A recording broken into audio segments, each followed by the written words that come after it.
Welcome back to Te Hiku TV, and today we have a special guest in our studio, and we're talking with, what's her name? Khelsilem. Khelsilem Rivers Yeah. from Waimanoni. No, actually he's actually First Nation, and I didn't know what First Nation was, but he can explain to us what First Nation means. Yeah, so I come from Canada, born in Canada, and the First Nation is a term for the first peoples of Canada, the nations. Back in the 1970s, there was this conversation about the French nation and the English nation that made Canada. Yeah. But in that whole conversation, they were leaving out the Indigenous people. Yeah. And so the Indigenous people said, well, you got to remember that you guys can talk about being nations. Yeah. But the First Nations here. Well, you Was guys. us. Was us. So you were there before the French and the Pākehā, of course, right? Yeah. So First Nation. Yeah. What part of Canada are we talking about? I come from a place near Vancouver, or where Vancouver, the city of Vancouver, which is in the province of British Columbia, on the west coast. And so my people's territory, my iwi, we live where Vancouver is right now. Vancouver is a part of our territory. Okay. And then it extends further up into the mountains and up to some of the valleys and the rivers further away from Vancouver. But that's primarily where my territory is. Okay, and the name of your, what do you call them over there, tribe or iwi? Or? Nations, and my nation is called Squamish, as the name of How my... do you spell that? Skomesh. Squamish. Squamish. Squamish. You know how to say hello in your language or anything like that? Yeah. How do you say that? I would say Chuchman Wahat, Khelsilem Kuyansna. That's your name? Yeah. My name is... Yeah. Oh, that's good, eh? Yeah. There's quite a lot there to learn. Yeah. Now, we're all about the reo over here in at Te Hiku Media. And no doubt you want to get something up and running for your followers to preserve the reo and probably traditions as well. Yeah. So how far have you got so far? You've still got the traditions happening? Well, in my community, we've been very fortunate that we had elders that made a choice to hang on to our culture. They made the choice that this was going to be valuable to our future generations, and they made choices to hold on to that, especially in a time and a period of our history where the government made it illegal to practice our culture, where the government made it illegal to gather for cultural practices, for cultural reasons, and that if you were caught doing anything that was considered Indian, you could go to jail. So we're talking about the Canadian government, right? Yeah. Not the American. Yeah. Just in case people are watching, they go, Yeah. oh, man, those Americans are terrible. Yeah. But they are, but this is the Canadian. Yeah. Like I said, this is the Canadian. So do you have Prime Minister and stuff like that? Yeah, we have a parliament, prime minister, Okay. Commonwealth country, governor general, all that kind of So you got the government saying that you can't do all this native stuff. Yeah. And so our people went underground with it. We hid it from the view of the Indian agents and the government and the church, because they were actively participating in the monitoring and the policing of it. So our people went underground. We built longhouses that were secret from everybody's eyes. Okay, now the longhouse in their terms is our marae. The Yeah. longhouse we have here is a marae. Yeah. Their marae is a longhouse. Yeah. Okay. Yeah. And so there's stories that we have about some of our longhouses being built underground in the wintertime. So when it snowed, you wouldn't be able to see it anywhere. Yeah. The land would be covered with snow, and the house would be underground. And that was to protect our people when the Indian agent, the government hired these non-native Pākehā that would come and monitor. Yeah. And they would report. To see what you're doing. Yeah. And so we built these houses underground and practiced our ceremonies in them and our culture in them in the wintertime. Yeah. When our ceremonies would happen. And there's a story about one Indian agent, and he was going back and forth on the valley floor, trying to find where this house was. He could smell the smoke, he could hear the drums, he could hear the songs, but he couldn't find it. Clever, eh? Yeah, so our people went underground with it to keep it alive, and they did that for many years, up until 1951, when the government dropped some of those laws from its books. But the main purpose of those laws was to assimilate our people. They wanted to make us more like the Europeans. They wanted to get rid of our culture and our traditions. So. Wow. Yeah. So you had a struggle just like us. We had a struggle. Yeah. But in saying that, we sort of got some return coming back, and you guys don't have some sort of, political help.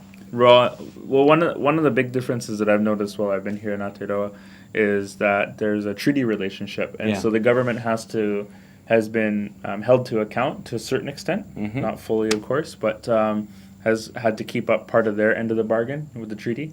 Whereas in Canada, especially the region that I'm from, we don't have treaties, and we never signed it. So we maintain that we never surrendered anything.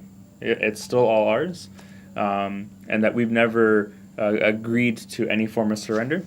And the Canadian courts have verified that is a part of Canada's responsibility, is that they still have to sign treaties with us, and they still have to negotiate that with us. Whereas there are other parts of Canada where they have done treaties, they're not respecting them, they're not upholding them. But there are parts of Canada where they do have treaties, they're just not respecting them. In our part of Canada, there's no treaties. So, in that sense, our struggle for our liberation and our freedom and our culture and our identity and our self-determination is completely on our own. And we're doing that in the face of a government that still wants to deny our rights, still wants to deny our jurisdiction over our territory, and still wants to try and push us into being a certain type of citizen within their country, that still doesn't like aspects of our way of life, our way of being, that doesn't conform to their idea of what being Canadian is. And so we're always having to fight those types of battles. And are they major fights? Like, is it just a protest, or do you send in signatures? Well, there's been some major instances in Canadian history in recent decades where Indigenous people have used physical confrontation to stand up for ourselves, to enact our jurisdiction. And there's certain instances where some Indigenous peoples and communities have stated that this is our land, this is our laws, this is, you're in our territory, you're in our country, your laws don't have a effect here, and have fought to keep that as the way it is. And the government, when they've had to go up against that, they've usually sent in military, police, paramilitary, things like that, and used armed force to try and take it down. And we're facing a lot of those battles right now, especially in the context of resource extraction, especially in the context of environmental destruction, in the context of a government that wants to increase the amount of development of our natural resources, so mining, gas, oil, things like that. And our people, we're going to be left with all the destruction and all the risk. If there's a pipeline spill, we're not going anywhere. No. It's our homelands. We've lived here for 10,000 years. All the Paikia will leave once there's an oil spill, but this is our homeland. This is where our ancestors are buried. And so we're fighting very hard to make sure that we stop some of these industries and some of this government from making that happen. And we're gonna come together to find ways to do that. But that's still the ongoing battle in Canada, especially with a government that treats Indigenous people the way it does. Yep. And so it's a pretty hard world over there for you guys. Yeah, you got the usual socioeconomic indicators.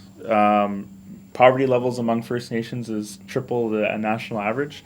60% of inmates in Canadian prisons are First Nations, even though we make up 5% of the population. 2 out of 3 Indigenous, it's like 1 out of 5 Indigenous women will be assaulted in her life, compared to the national average for non-Indigenous women. All these types of statistics around poverty, around incarceration, around homelessness, everything is way higher for our people than it is for the national averages. So all of those things point to a government that doesn't actually really want to deal with the issue. They don't really want to make a change substantially unless it conforms to what they want. So how do you overcome all that? How do you just move on, or just... Well, some of it is, our people are turning inward. We're looking into our own iwi and finding ways to work together as an iwi to take ourselves out of that. Some of it is pulling ourselves up together and becoming kind of autonomous or self-determining for ourselves and doing that on our own resources, our own time, our own people, and not relying on the government for any of that. Yeah. And then part of it is together, all the different iwi coming together and taking the government to task over these things. Right now, we have a government it's a very right-wing government. So they're very aggressive. They're not interested in social programs. They're interested in cutting social programs, cutting back on funding for everything. And so we've been dealing with that for the past 10 years. and a lot of the social programs that were built in the 70s and 80s and a little bit in the 90s are all being cut back now, insubstantially. Yeah. And so we're increasingly having to face how do we help our people out of this? How do we help our people out of this when obviously the government's not going to do it? So what are we going to do about it? Part of it is making sure that we do something about it. We can't just be a victim for the rest of our lives. We can't play the victim role, but we can do something about it.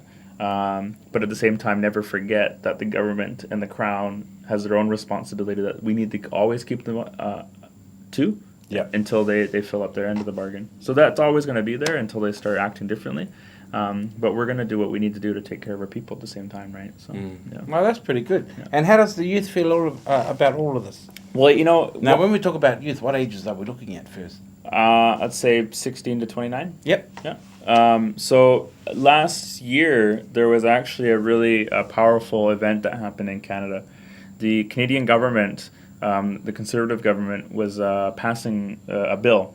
It was part of an omnibus bill. So what it was this like a 1,100-page document. It was a budget bill. Okay. And it had all these different little things inside it. They included all these little things that weren't related to the budget. They were related to everything else but the budget, and they just threw them in there, right? So they had to, you had to vote on this huge package, but they would include all these little things in there. Yeah. And so some of the stuff that they include in this bill was the deregulation of rivers and waterways within Canada. So right now, or before, if you wanted to do a development project near a river, near a main river or near a main waterway, you'd have to go through, a regulatory process. You have to get reviewed and environmental assessments and all that kind of stuff, right? But the government, what they decided to do is, instead of removing those laws, all they did was they included a section of this big giant bill that changed the definition of rivers and waterways. So it went from having 1,100 rivers and waterways protected in Canada to 76. So it went from over 1,000 to 76. And so all of a sudden, all the industries that were going to be building projects near these rivers and waterways wouldn't have to be assessed anymore. They could just go ahead with it. They wouldn't have to go through any... So long as it's not those 76. Yeah. And so what happened was that there was some First Nations women, some Indigenous women from the Prairie region, they're Cree, and they kind of said that this isn't right. And they noticed that the native politicians, our politicians, weren't really saying anything about it. They noticed that the chiefs weren't saying anything about it. Everybody was kind of being silent on it. And so these native women started organizing around it, and they started organizing to speak out against it. And it actually turned into an uprising where there was thousands of native youth across the country that started organizing not just protests, but actual cultural interventions and organized flash mobs and organized speaking events and organized, town halls all across the country within the span of months and weeks and days. There was a period where we were blockading parts of Canada for 2 weeks straight, where we were shutting down streets and shutting down bridges and railroads, as well as taking over malls and things like that for about a month. And basically, it was around Christmas time. And so one of the things that happened was spontaneously, some people decided to go into one of the biggest malls in Canada and bring all of the drums and bring all the singers, and they took it over, and they had what's called a round dance, which is a cultural social dance for one of the Indigenous people. And they had this huge round dance in the mall, and it was kind of this cultural intervention where they were going to stage, force the issue of Indigenous people into the psyche of everyday Canadians, because they don't, for the most part, they don't pay attention, they don't care. But they decided, spontaneously, Indigenous young people decided, we're going to push this issue. You can't avoid this. You have to face it. We're going to make you listen to us and make you see what's going on. And it happened this spontaneously, where for months we were organizing through this, this idea of being idle no more, that our people can't be idle, and that we're going to stand up and we're going to be idle no more. And there was all these events and organizing and stuff to happen. It was all led by young people. It was all Indigenous youth that was leading it, and it was a lot of young people that were mobilizing and organizing. I've seen the number of young people that I've seen across the country get involved as activists and community organizers and things like that increased. In my city of Vancouver, we had over 24 organizers within the span of a month organizing events. So it's come to the time now where the young people have had enough of waiting. Yeah. They want to start moving forward. Yeah. Compared to where things just happen and sweep it under the carpet. Yeah. So now you guys have a voice. Is that what you're trying to? Yeah, and the big part of the I Don't Know More movement, it was that it had a lot of comparisons made to some of the uprisings that were happening in the Middle East with the Arab Spring and things like that. Partially because the movement, the I Don't Know More movement, was being organized around social media. So a lot of things would pop up on Facebook or on Twitter or a lot of the social media, and that's how things would be organized, and that's how we would coordinate nationally like that. So we were organizing rallies, national rallies, where we had 11 cities participating within the span of 48 hours. We organized an international day of action where we had 220 cities participate around the world, including Auckland, and organized a day of action, and organized it all through social media. It was all on the web. So that's your best friend. Social media is your best friend. Well, it's changed the game a little bit, right? So it's forced the perspective of Indigenous people in Canada and around the world to have a space where, one, we can, hear each other. Yeah. Right? We can participate in a discourse with each other, have our own ideas and perspectives validated, because we're not going to get them validated in the Paikai world. No. But we can validate each other in these social media worlds. Yeah. So that was part of it. The other part of it was that we could become loud enough in that area, in those arenas, in that platform, that the outside world had to pay attention, where the mainstream media was paying attention and basically taking some of the messages and putting them out into their system. So the news was happening we would be discussing what was happening in a very real-time way through social media, and then the mainstream news was catching up to it days later. So it was always this thing where we were actually making the news happen. We were able to basically take the spotlight and move it a little bit and focus it on something, and then the media would come in and do a story on it or have a debate about it, or put that into the public discourse. And so that was what we realized. That was what we could do. That was our power as young people. One, we know how to do this stuff, and then two, we also have something to say, and that was a huge part of what's still going on in Canada. Now the other thing while you're over here is you've been checking out how to preserve that reo, especially your guys, and with all that action happening over there, what you're just talking about, do you find time to to preserve your reo? Well, I talk to people about what does it mean to be idle no more, the idea, and there's so many things that we could, if we look inward on ourselves and ask ourselves if are we doing something about this? Are we doing something about our rights? Are we doing something about our culture? Are we doing something about our language? And a lot of people are really idle when it comes to revitalizing our language. They're idle being, you think about what idle means, it's like sitting in the car. Yeah, and it's just idling, you're not moving. You're not moving. It's on, but you're not moving, right? So people, in a lot of ways, are really idle. I'm glad you said that, because I was hoping our idle means the same as your idle. Yeah. And I thought, I think it's the same. Yeah. So the car's just sitting there, no movement, nothing's happening. Yeah. Until you chuck it into first gear. Yeah. And now we're, now there's a lot of passion among young people to learn our language. Yeah. There's a lot of the people that are learning the language are young people. A lot of the desire to be, Indigenous. It exists among our young people. They want it. Yeah. And they're starving for it. And the language is one of the key components of that. And so my work, my day job and my work in my community and all that, I work with two iwi organizations in where I'm from, my own tribe and a neighboring iwi. And what's the name of that one? So I work for Squamish Nation, which is mine, and then I also work for the Tsleil-Waututh Nation, which is a neighboring nation. And I work with language revitalization in these two communities. And what we've been doing, or what we've been trying to do over the past few years, is work towards creating an adult generation of language learners who become fluent, so that we have language acquisition happening among a adult generation who, in effect, act as apprentices for the language and are able to pass it on to the younger generation.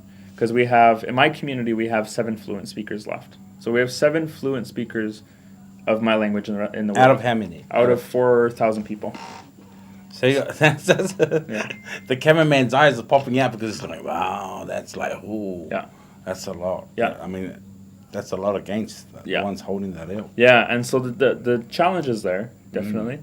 But what we're trying to do is we're trying to create an adult generation of fluent speakers so that we can start working on building, we can't create fluent children yet, because trying to get the children to become fluent from a 75, 85-year-old elder is just not going to happen. So you're going to go from the top and then down and stream it down to the... Yeah, that's a good way of looking at it. Yeah, and so the hope is, people keep asking me, the Koranga, the Kura, do you guys have those things? And well, not really, because we don't have children, we don't have parents that are... Not only do we not have parents teaching their children the language, we don't have people who know the language to be able to be in the Kura or in the Koranga, right? We don't have those adults to run those institutions. So you want to build up the older ones, the adults. Yeah. Let them try and get them as fluent as you can get them. Yeah. And then from there, pass the seed on. Yeah. Because normally it's from the young up. Yeah. Yeah. And that's one of the things is that we're recognizing that in order to do this, we need to create the demand first. Yes. So create the demand first and then the institution, so that the institution will just be filled by the demand.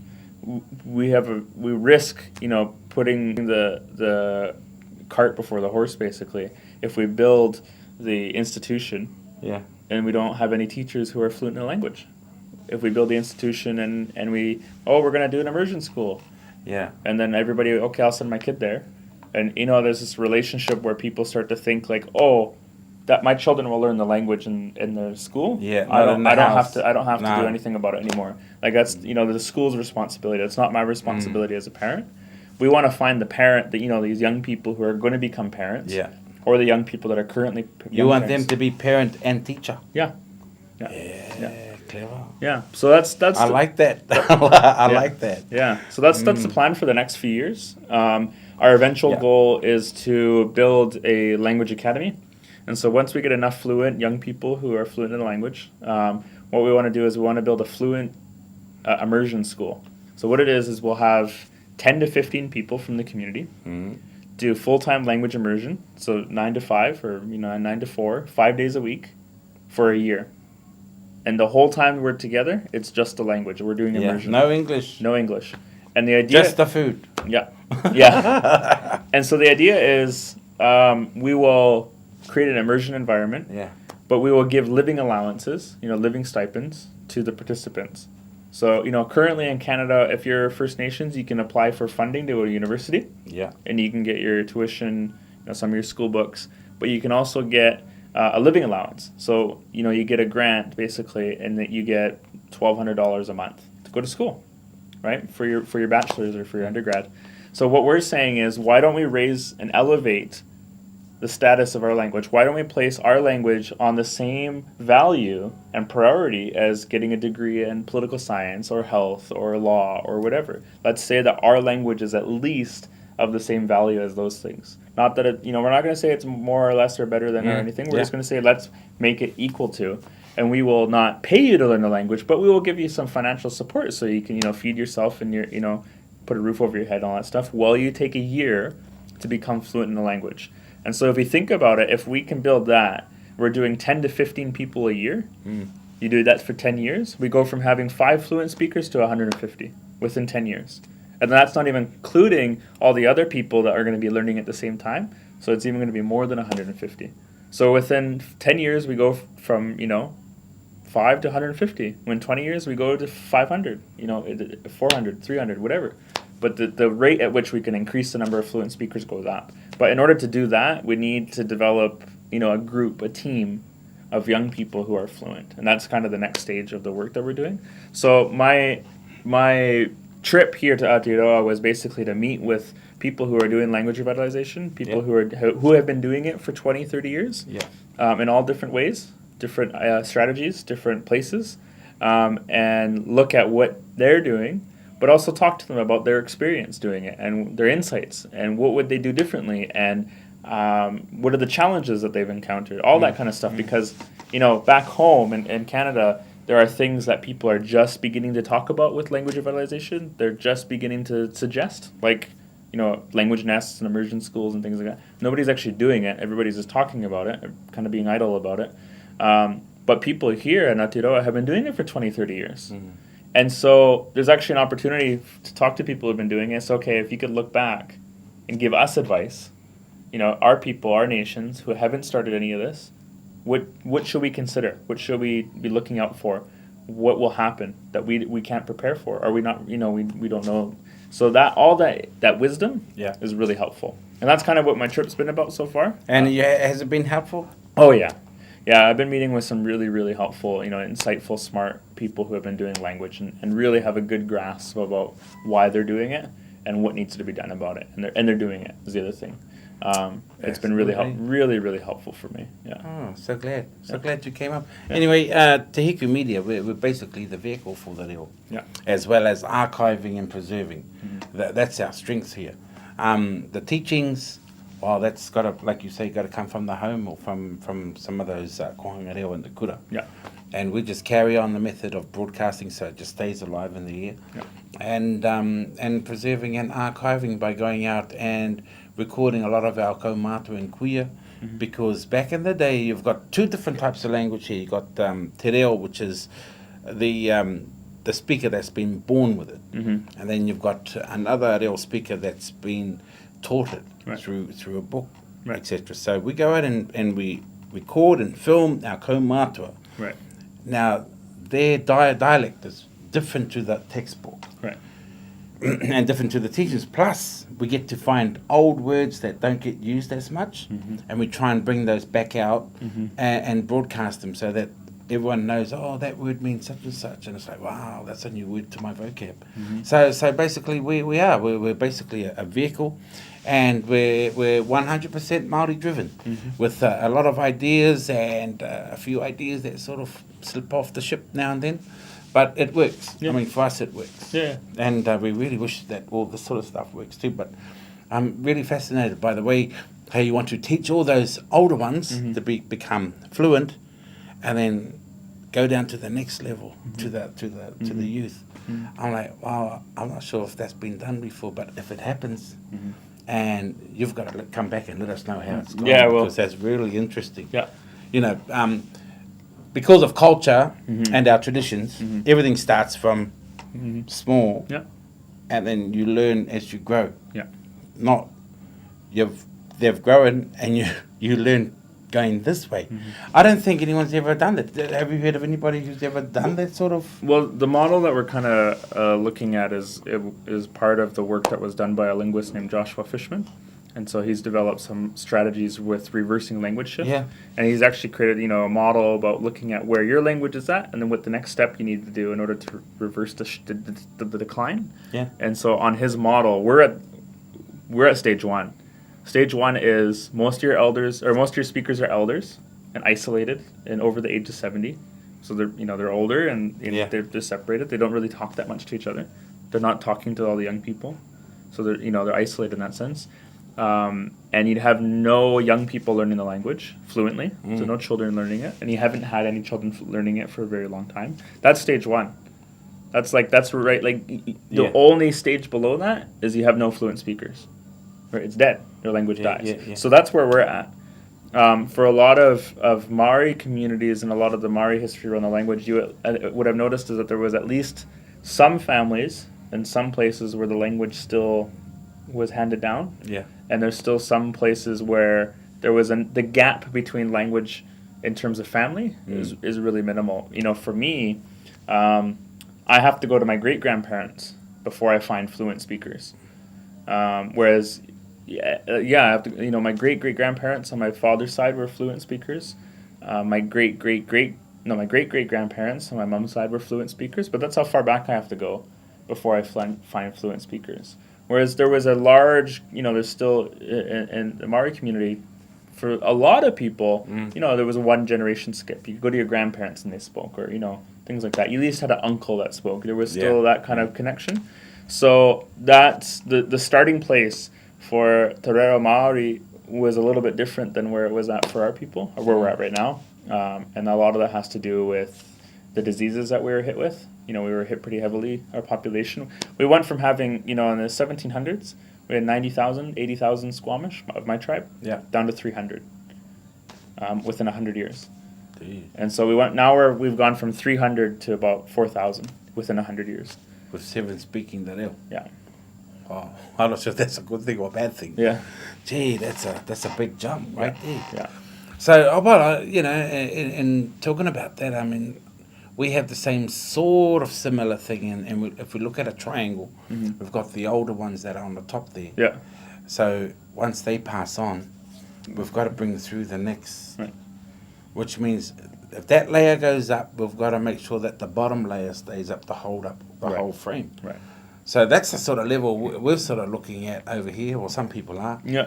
is that we've got to always make sure that the top level is always full. Right. So if there's any drop-offs, at least we've still got some. Right. But you guys are starting right from the top and Yeah. working out. Yeah, that's amazing. That's really good.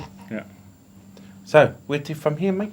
I'll be hanging out in the north end for a little bit. Yep. Heading back down south to Tainui, and I'll be in Auckland for a bit, and then I head home and get back to work. Ooh. Yeah. Work with all your new tools you're taking home. Yeah, I'm excited to get back to work actually, because there's a lot that I've been learning in terms of strategy and in terms of the work that needs to be done. Refocusing and reprioritizing what we need to be doing right now, what we can hold off on, all that kind of stuff. I want to get going on it right away when I get home. So. Oh, well, we wish you all the very best, and all the best to you and your iwi. Yeah. And to all the First Nation under where you're from. And don't tell me Vancouver. Yeah.